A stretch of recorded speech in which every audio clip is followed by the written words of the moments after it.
শুভেচ্ছা,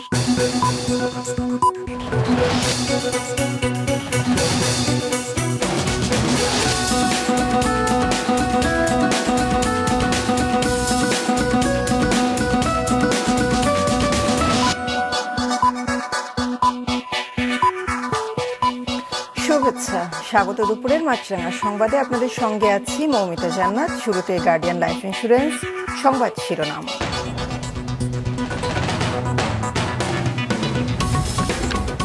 যাদের সরকার গঠনের সক্ষমতা নেই তারাও সরকার উৎখাত করতে চায় বললেন প্রধানমন্ত্রী। যুক্তরাষ্ট্রে মানবাধিকার লঙ্ঘনের সমালোচনা। দেশের পশ্চিমাঞ্চলে চলছে তাপদাহ, অন্যদিকে পূর্বাঞ্চলের অনেক স্থানে বজ্রবৃষ্টি। বজ্রপাতে বিভিন্ন জেলায় অন্তত 5 জনের মৃত্যু। গ্রীষ্মে খুলনা মহানগরীতে নেমেছে পানির স্তর, শহরের বেশিরভাগ নলকূপ অকেজো। সুপেয় পানির সংকটে মানুষ। এবার বিস্তারিত সংবাদ। অনেক রাজনৈতিক দলের নির্বাচন করার সক্ষমতা নেই বলে উপজেলা নির্বাচন বর্জন করেছে বলেছেন প্রধানমন্ত্রী শেখ হাসিনা। বলেন, অতি বাম এবং অতি ডান রাজনৈতিক দলগুলো মনে করে তারা সরকার উৎখাত করবে, কিন্তু পরবর্তী সরকার প্রধান কে হবে সেই উত্তর নেই তাদের কাছে। সকালে গণভবনে থাইল্যান্ড সফর পরবর্তী সংবাদ সম্মেলনে এসব কথা বলেন তিনি। থাইল্যান্ড সফর পরবর্তী সম্মেলনের প্রথমেই লিখিত বক্তব্য পড়েন প্রধানমন্ত্রী, তুলে ধরেন সফরের খুঁটিনাটি। এরপর শুরু হয় প্রশ্নোত্তর পর্ব। সার্বিক উন্নয়নের এক নতুন দুয়ার খুলেছে এই সফরের মাধ্যমে, জানান প্রধানমন্ত্রী। ব্যবসা বাণিজ্য ও অভিজ্ঞতা বিনিময়ের মাধ্যমে আঞ্চলিক সহযোগিতার সম্পর্ক সুদৃঢ় হবে বলেন তিনি। প্রশ্ন ছিল রোহিঙ্গা প্রত্যাবাসন নিয়ে। যেহেতু থাইল্যান্ডের একটা প্রভাব আছে মিয়ানমারের উপরে, তো সেই ক্ষেত্রে প্রাইম মিনিস্টার বলেছেন যে তিনি এই বিষয়টা আরও গভীরভাবে দেখবেন এবং এদের প্রত্যাবর্তনের ব্যাপারে যতটুকু সহযোগিতা করার তিনি করবেন, এই কথাটা তিনি দিয়েছেন। অতি বাম এবং অতি ডান রাজনৈতিক দল মনে করে তারা গণমুখী দল, তারা উৎখাত করবে সরকার, কিন্তু পরবর্তী সরকার কে হবে উল্টো প্রশ্ন করেন প্রধানমন্ত্রী। যারা অতি বাম আমরা সবসময় মনে করি তারা খুব প্রোগ্রেসিভ দল, তারা খুবই গণমুখী দল ইত্যাদি ইত্যাদি। তো সেখানে আমার প্রশ্নটা হচ্ছে যে ঠিক আছে, তারা আমাকে উৎখাত করবে, পরবর্তীতে কে আসবে তাহলে? সেটাকে ঠিক করতে পেরেছে? আর সেটা স্পষ্ট না বলেই তারা কিন্তু কেউই জনগণের কোনো সাড়া পাচ্ছে না। হ্যাঁ, আন্দোলন করে যাচ্ছে, কেউ ফিজিটিভ হয়ে বিদেশে বসে। আমরা ডিজিটাল বাংলাদেশ করেছি, সেই ডিজিটাল বাংলাদেশের বদৌলতে প্রতিদিন অনলাইনে আন্দোলন সংগ্রাম করেই যাচ্ছে, নির্দেশ দিয়েই যাচ্ছে। মানবাধিকার লঙ্ঘন নিয়ে বাংলাদেশকে নিয়ে যুক্তরাষ্ট্রের নানা পর্যবেক্ষণ এবং সেখানে মানবাধিকার লঙ্ঘনেরও সমালোচনা করেন তিনি। 900 ছাত্র, তারা নাকি ছাত্রছাত্রী প্রফেসর থেকে শুরু করে সব গ্রেপ্তার হয়েছে এই আন্দোলন করার জন্য একমাত্র আমেরিকায়। আর এটা নাকি গণতন্ত্রের একটা অংশ। 2001 সালে বিএনপি জামাত ক্ষমতা আসার পরপরই ঠিক যেভাবে আওয়ামী লীগের নেতা কর্মীর উপর বিএনপির সন্ত্রাসী বাহিনী এবং পুলিশ বাহিনী যেভাবে অত্যাচার করেছিল, সেই অত্যাচারের কথাটাই মনে করিয়ে দেয়। অবশ্য আবার তাদের কাছে আমাদের মানবাধিকারের কথাও শুনতে, সবক নিতে হয়। প্রশ্ন ছিল উপজেলা নির্বাচনে পারিবারিক সদস্যদের অংশগ্রহণ নিয়েও। আমাদের অনেকে তো পরিবারের অনেকে তো দীর্ঘদিন ধরে একটা জায়গায় তারা আগেই নির্বাচন করে, যিনি এমপি হয়েছেন তার বহু আগে থেকে নির্বাচন করে, কেউ ইউনিয়ন বোর্ডের চেয়ারম্যান বা ইউনিয়ন কাউন্সিল চেয়ারম্যান, কেউ উপজেলা চেয়ারম্যান, সেরকম তাদের তো ট্র্যাডিশনালি আছে। তাদেরকে আমরা মানা করি কি করে? তবে হ্যাঁ, এটা ঠিক যে হয়তো এক জায়গায় বউকে দিল, আরেক জায়গায় ছেলেকে দিল, আর এক জায়গায় এগুলি আসলে ঠিক না। কর্মীদেরও মূল্যায়ন করা উচিত। দ্রব্যমূল্য বৃদ্ধিতে রাজনৈতিক ষড়যন্ত্র এবং মুনাফা লাভের লোভ বিশেষ ভূমিকা রাখছে বলে মনে করেন তিনি। অর্থনীতিকে এগিয়ে নিতে নতুন দিকে দৃষ্টি দিচ্ছে সরকার, বলেন প্রধানমন্ত্রী। সাধারণত ধরা হয় যে সরবরাহ কম থাকলে দাম বাড়ে, কিন্তু এখানে দেখা যাচ্ছে সরবরাহ ঠিকই আছে কিন্তু দাম বাড়ছে। সেখানে কিছু কিছু লোক কারসাজি করে, এটা ঠিকই, হোর্ডিং করে রাখে, মজুত করে রাখে, নষ্ট হয়ে যায়, পচে যায়, তারপর দেখা যাচ্ছে মজুত করে রেখে কৃত্রিমভাবে দাম বাড়ানোর একটা চেষ্টা করে। এ বিষয়টা কিন্তু আমাদের নজরে এসেছে। বিশেষ করে ইউক্রেন রাশিয়ার যুদ্ধ, স্যাংশন, কাউন্টার স্যাংশন এবং এই যে ব্ল্যাক সি দিয়ে যে আসতে পারবে না জাহাজ বা এই নানা ধরনের ঘটনার কারণেও কিন্তু যেসব জিনিস আমাদের আমদানি করতে হয় সেগুলির দাম বাড়ে। তো সঙ্গে সঙ্গে আমরা কিন্তু বিকল্প পদক্ষেপ আমরা নেই। যোগ ব্যবস্থা, ব্যবসা বাণিজ্য ও কৃষি বিষয়ক বিভিন্ন বিষয়ে খোলামেলা কথা বলেন প্রধানমন্ত্রী শেখ হাসিনা। শামনাসিম মৌ, মাছরাঙা সংবাদ, ঢাকা। চট্টগ্রাম সিলেটে বৃষ্টি হলেও খুলনা রাজশাহীতে অতি তীব্র তাপপ্রবাহ অব্যাহত রয়েছে। ঢাকা ও খুলনা বিভাগের 10 জেলায় তীব্র তাপপ্রবাহ রয়েছে। দেশের সামগ্রিক তাপমাত্রা কিছুটা হ্রাস পেয়েছে। কোচিং ও কিছু স্কুল ছাড়া দেশের বেশিরভাগ এলাকায় মাধ্যমিক ও প্রাথমিক স্কুল বন্ধ রয়েছে। Desk report. চট্টগ্রাম, কুতুবদিয়া, রাঙামাটি, বান্দরবান, ফেনী, রংপুর, দিনাজপুর ও সিলেটে বৃষ্টি হয়েছে। ঝড় ও বজ্রপাতে কিছু ক্ষয়ক্ষতি হলেও সামগ্রিকভাবে কিছুটা স্বস্তি ফিরেছে এসব জায়গার জনজীবনে। সকাল 9টা থেকে পরবর্তী 72 ঘন্টার আবহাওয়ার পূর্বাভাসে বলা হয়, চট্টগ্রাম ও সিলেট বিভাগের কিছু কিছু জায়গায় এবং ঢাকা, ময়মনসিংহ ও বরিশাল বিভাগের 2-1 জায়গায় বৃষ্টি হতে পারে। সেই সঙ্গে কোথাও কোথাও বিক্ষিপ্তভাবে শিলাবৃষ্টির শঙ্কা রয়েছে। তবে দেশের পশ্চিমাঞ্চলে এখনও তাপপ্রবাহ চলমান। যশোর, খুলনা, চুয়াডাঙ্গা, পাবনা ও রাজশাহী জেলায় অতি তীব্র এবং টাঙ্গাইল, ফরিদপুর, গোপালগঞ্জ, খুলনা বিভাগের অন্যান্য জেলাগুলোতে তীব্র তাপপ্রবাহ বয়ে যাচ্ছে। এছাড়া দেশের বেশিরভাগ জেলায় মৃদু থেকে মাঝারি ধরনের তাপপ্রবাহ রয়েছে। বাতাস আছে, হালকা, সমস্যা নাই, কিন্তু জামা গায়ে রাখা যায় না, শরীরে লবণ উঠে যায়, গামায়। পাকা টাকা নিয়ে ঘুরতেছি, বাতাস করতেছি, গরম লাগলে বাড়া একটা মারে, তারপরে দিয়ে একটু রেস্ট নিই, কর্ম করে খাবো, আমাদের দ্বারা সম্ভব হচ্ছে না। আগামী 10 মের পর থেকে বৃষ্টির মাধ্যমে সারা দেশে তাপমাত্রা কমার সম্ভাবনা রয়েছে। পরবর্তী 5 থেকে 6 দিন দমকা হাওয়া, ঝোড়ো বাতাস ও বজ্রঝড় সহ বৃষ্টিপাতের পূর্বাভাস দিয়েছে আবহাওয়া অধিদপ্তর। এরপর ফের আসতে পারে তাপপ্রবাহ। এদিকে গরমে কিছু স্বস্তি দিতে শরবতসহ নানা সামগ্রী বিতরণ করেছে বিভিন্ন সংগঠন। সজীব সাদিক, মাছরাঙা নিউজ ডেস্ক। এদিকে আজ ভোরে বজ্রপাতে কক্সবাজার ও রাঙামাটিতে 2 জন করে 4 জন এবং খাগড়াছড়িতে 1 জনের মৃত্যু হয়েছে। কক্সবাজারের পেকুয়া উপজেলার মগনামা ও রাজাখালী ইউনিয়নে বজ্রপাতে ভোরে লবণ তুলতে গিয়ে বজ্রপাতে আক্রান্ত হন 2 শ্রমিক। ঘটনাস্থলেই মারা যান তারা। একই সময়ে বজ্রপাতে রাঙামাটির বাঘাইছড়িতে 1 গৃহবধূ ও সদর উপজেলার সিলেটিপাড়ায় আর 1 ব্যক্তি মারা গেছেন। অন্যদিকে খাগড়াছড়ির মাটিরাঙ্গার বড়নাল ইউনিয়নের 9 নম্বর ওয়ার্ডে কাঁচা কুড়াতে গিয়ে বজ্রপাতে ইয়াসিন আরাফাত নামে 1 স্কুল শিক্ষার্থীর মৃত্যু হয়েছে। দর্শক, রাজধানীর আগারগাঁওয়ে আবহাওয়া অফিস থেকে সবশেষ পরিস্থিতি জানাতে যোগ দিচ্ছেন স্টাফ রিপোর্টার দাউদ হাসান। দাউদ, সবশেষ পূর্বাভাসে কি বলছে আবহাওয়া বিভাগ এবং রাজধানীর বিভিন্ন স্থানের গরমই বা কিরকম?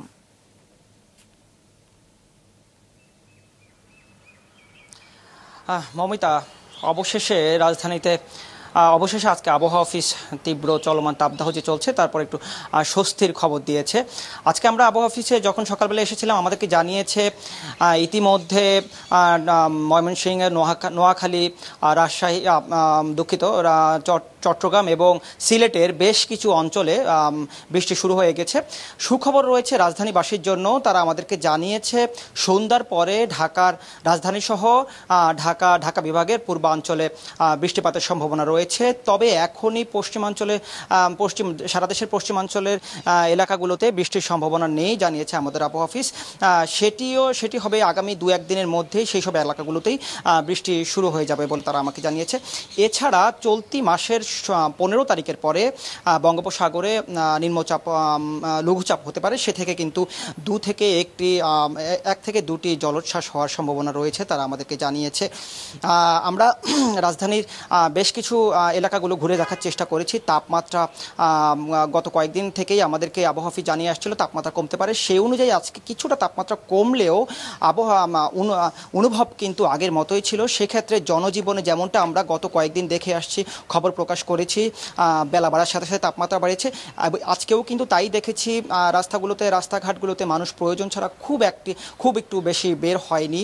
যারা বেরিয়েছেন কাজের প্রয়োজনে তারা কিন্তু অল্প কাজ করে বা কিছুটা হাঁটাচলা করলেই কিন্তু হয়রান হয়ে গেছে বা ক্লান্তি হয়ে গেছে সেটি আমরা দেখেছি। এছাড়া শরবত এবং পানীয় দোকানগুলোতে আমরা মানুষের ভিড় দেখেছি।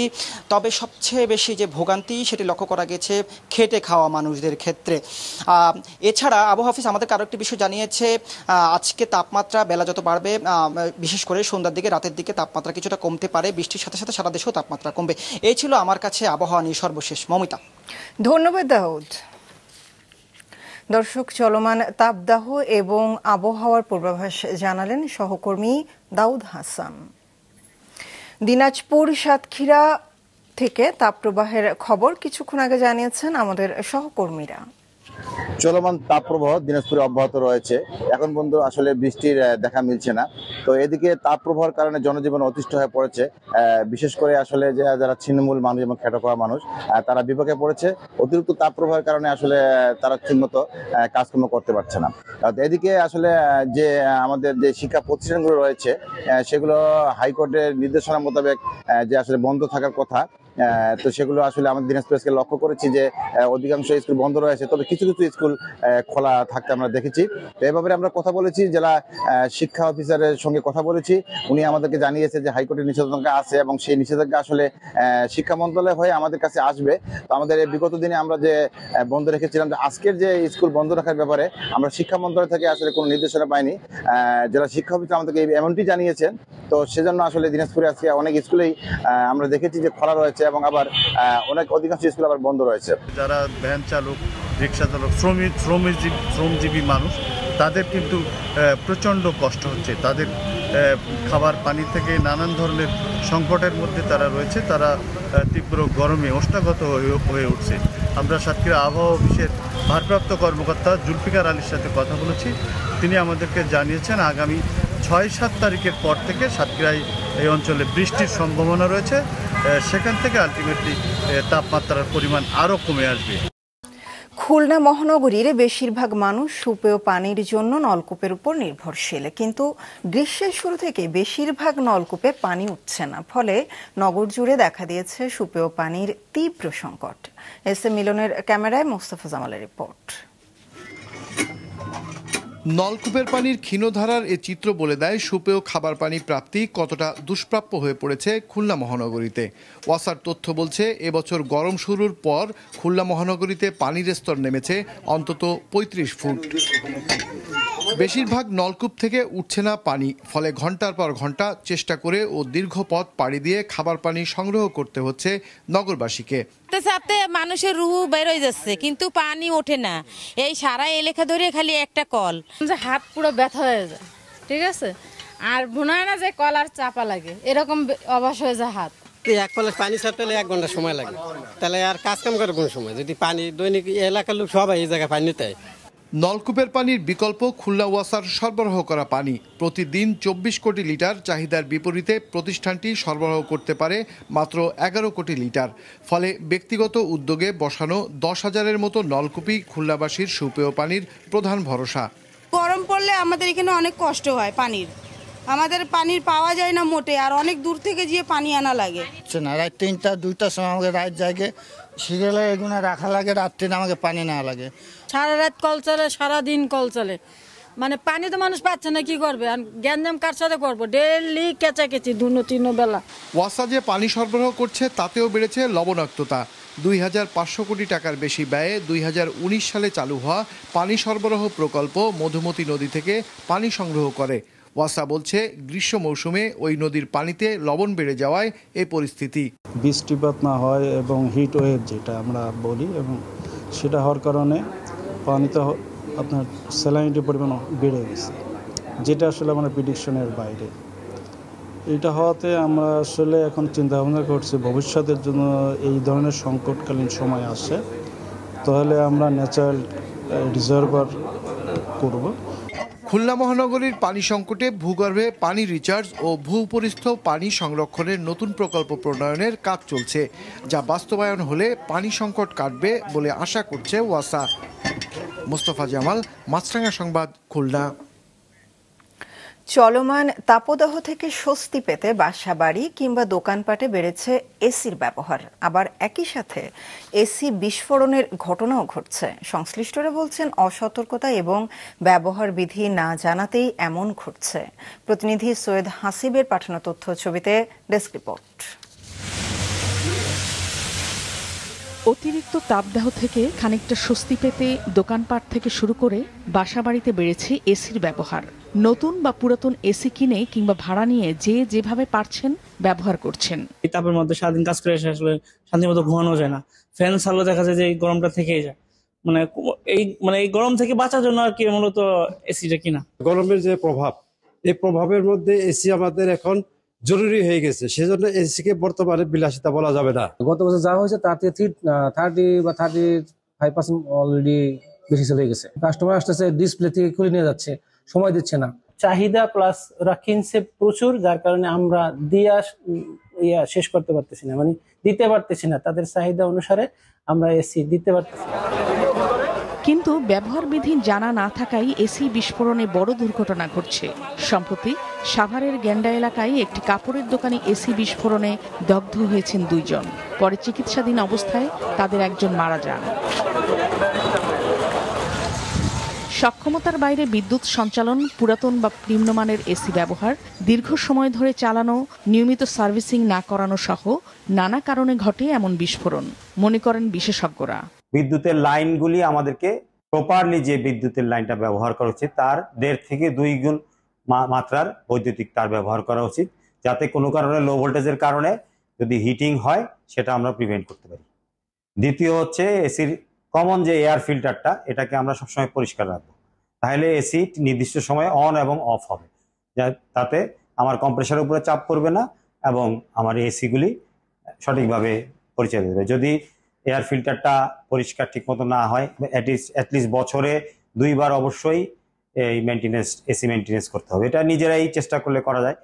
এবং আরেকটা জিনিস খেয়াল রাখতে হবে যে যখন প্রচুর লোডশেডিং হয় এই সময় আমরা এসি ব্যবহার না করি, কারণ যখন অতিরিক্ত লোডশেডিং হয় তার মানে কি বিদ্যুতের লোড অনেক চাহিদা বেশি, তখন আমরা আমাদের চাহিদাটা যদি কমিয়ে নিই তাহলে লো ভোল্টেজের সমস্যাটাও হবে না এবং আমার এসির থেকে যে বিস্ফোরণ বা অন্য ধরনের এসি নষ্ট হয়ে যাওয়া, কম্প্রেসারের ক্ষতি হওয়া, এসব সমস্যার থেকে আমরা মুক্ত হব। এসি ব্যবহারে দুর্ঘটনা এড়াতে সর্বোচ্চ সতর্কতার বিকল্প নেই, মনে করেন সংশ্লিষ্টরা। মাছরাঙা নিউজ ডেস্ক। IMF এর ভর্তুকি কমানোর শর্ত মানতে গিয়ে বিদ্যুৎ ও জ্বালানির দাম বৃদ্ধি অযৌক্তিক। এর ফলে জনগণের উপর বাড়তি চাপ সৃষ্টি করা হচ্ছে বলে অভিযোগ করেছে ভোক্তাদের সংগঠন consumers association of Bangladesh cab. তাদের মতে অপচয়, দুর্নীতি আর অস্বচ্ছতা কমিয়ে এ খাতের ব্যয় ও ভর্তুকি দুটোই কমানো সম্ভব। সকালে রাজধানীতে ঢাকা রিপোর্টার্স ইউনিটিতে সম্মেলন করে এসব কথা জানায় সংগঠনটি। এ সময় জ্বালানি খাতে স্বচ্ছতা নিশ্চিতে ক্যাবের পক্ষ থেকে 13 দফা দাবি তুলে ধরা হয়। বলা হয় বাড়তি মুনাফা বন্ধ ও ন্যূনতম ব্যয়ে জ্বালানি ও বিদ্যুৎ সরবরাহের নীতিমালা করা গেলে এক্ষেত্রে ভর্তুকির পরিমাণ বছরে 40,000 কোটি টাকার মতো কমবে। সব অনিয়ম, অপচয়, দুর্নীতি সবকিছু কার্পেটের নিচে রেখে মূল্য বৃদ্ধি করে ভর্তুকি কমালেন, এটা কি সুবিচার? নিশ্চয়ই না। বিনিয়োগকারীরা খেয়াল খুশি মতো বিদ্যুৎ ও জ্বালানি সরবরাহ ব্যয় বৃদ্ধি করে লুণ্ঠনমূলক মুনাফা বৃদ্ধির সুযোগ নিচ্ছে, ফলে আর্থিক ঘাটতি দ্রুত বৃদ্ধি পাচ্ছে। তা সমন্বয়ে মূল্য ভর্তুকি উভয় বৃদ্ধি পাচ্ছে, ঘাটতি নিয়ন্ত্রণে আনা যাচ্ছে না। কমিউনিটি ক্লিনিক ও উপজেলা স্বাস্থ্য কমপ্লেক্সগুলোকে সচল করতে পারলে দেশের স্বাস্থ্য সেবা উন্নত হবে। স্বাস্থ্য অধিদপ্তরের 53তম প্রতিষ্ঠাবার্ষিকী এবং জাতীয় স্বাস্থ্য ও কল্যাণ দিবসের অনুষ্ঠানে একথা বলেছেন স্বাস্থ্য পরিবার কল্যাণ মন্ত্রী ডাক্তার সামন্তলাল সেন। অধিদপ্তরের কর্মকর্তারা জানান সেবা সহজ করতে নতুন পরিকল্পনা নিয়ে এগিয়ে যাচ্ছেন তারা। পরে প্রধান অতিথির বক্তব্যে ডাক্তার সামন্তলাল অধিদপ্তরটির কর্মকর্তাদের উদ্দেশ্যে প্রান্তিক পর্যায়ের চিকিৎসা সেবা উন্নয়নে সবচেয়ে বেশি গুরুত্ব দেওয়ার আহ্বান জানান স্বাস্থ্যমন্ত্রী। একটা জিনিস মনে করি যে স্বাস্থ্য অধিদপ্তর যদি সচল থাকে তাহলে স্বাস্থ্য সেবা বাংলাদেশে উন্নত করতে অবশ্যই পারবে। আমরা যদি সেই তৃণমূল জনগণের কাছে স্বাস্থ্য সেবাটা পৌঁছে দিতে চাই তাহলে ডেফিনেটলি কমিউনিটি ক্লিনিককে সচল করতে হবে, উপজেলা হেলথ কমপ্লেক্সকে সচল করতে হবে, তাহলে আমরা পারবো যে দেশের স্বাস্থ্য ব্যবস্থাকে উন্নত করতে। কুষ্টিয়ায় পারিবারিক কবরস্থানে মাছরাঙা টেলিভিশনের সহকারী প্রযোজক শাহিনুজ্জামান শাহিনের দাফন সম্পন্ন হয়েছে। সকালে মা বাবার কবরের পাশে দাফন করা হয় তাকে। এর আগে সকালে নিজ গ্রামে তার দ্বিতীয় জানাজা অনুষ্ঠিত হয়। গতকাল সন্ধ্যায় শেষবারের মতো শাহিনের মরদেহ আনা হয় কর্মস্থল মাছরাঙা টেলিভিশনে। সেখান থেকে মরদেহ নিয়ে যাওয়া হয় তার নিজ গ্রাম কুষ্টিয়ার সদরের আলামপুর দহকোলায়। মধ্যরাতে বাড়িতে মরদেহ পৌঁছালে কান্নায় ভেঙে পড়েন পরিবারের সদস্য ও কাছের মানুষেরা। গতকাল দুপুরে হঠাৎ অসুস্থ বোধ করায় মিরপুরের একটি হাসপাতালে নেওয়া হয় তাকে। সেখানেই শেষ নিঃশ্বাস ত্যাগ করেন ৩৯ বছর বয়সী শাহিনুজ্জামান। পরিবারের ভাগ্য ফেরানোর আশায় ইতালির উদ্দেশ্যে পাড়ি জমিয়েছিল ৮ যুবক, কিন্তু ফিরল লাশ হয়ে। আজ দুপুরে হযরত শাহজালাল আন্তর্জাতিক বিমানবন্দরে স্বজনদের কাছে বুঝিয়ে দেওয়া হয় তাদের মরদেহ। বিদেশে যেতে জমি বিক্রি ও ধার করে দালালের হাতে টাকা তুলে দিয়েছিল তারা। প্রথমে লিবিয়ায় পাঠানো হয় তাদের, সেখান থেকে নৌকায় করে ভূমধ্যসাগর পাড়ি দিয়ে ইতালির উদ্দেশ্যে ৫০ জনের একটি দলের সঙ্গে রওনা করেছিল তারা। তিউনিসিয়া উপকূলের কাছে নৌকাডুবিতে প্রাণ হারান ৮ বাংলাদেশি ও ১ পাকিস্তানি। কিন্তু স্বজনদের অভিযোগ নৌ দুর্ঘটনা নয়, নৌকার পাটাতনের নিচে আটকে রেখে হত্যা করা হয়েছে। প্রবাসী কল্যাণ ডেস্ক জানিয়েছে নিহতদের স্বজনদের হাতে ৩৫,০০০ টাকার চেক তুলে দেওয়া হয়েছে। আমার সাথে আমার এলাকার ৩ জন লোক আমাদের বাড়ি আসছে, তারা বলছে যে ওদের জোর কইরা পিটাইয়া দিছে, নৌকা ডুবি হয় নাই। ৪৩ জন লোক বাঁচছে। যদি নৌকা ডুবি হইতো তাহলে এই লোকগুলা ফিরে আসতে পারতো না। এরা নিজে স্টেটমেন্ট দিছে।